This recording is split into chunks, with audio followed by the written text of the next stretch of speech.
Glaucoma.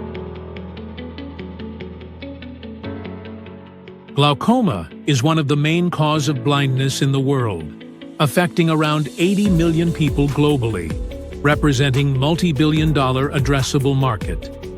In acute glaucoma, pressure in the eye rises sharply, causing death of neurons in the optic nerve, putting patients at risk of sudden and irreversible blindness. ExoPTEN is developing ExoPTEN, a novel exosome-based therapy, proven in animal studies to regenerate neurons in damaged optic nerve in a glaucoma model. These nanoparticles naturally migrate to the optic nerve injury site. Once at the site, ExoPTEN activates nerve regeneration at the cellular level. The aim of ExoPTEN is to preserve optic nerve function and prevent permanent vision loss. The treatment is planned to be injected locally, similar to current eye therapies. Preclinical studies demonstrated strong improvement in optic nerve function by ERG measurements following ExoPTEN treatment.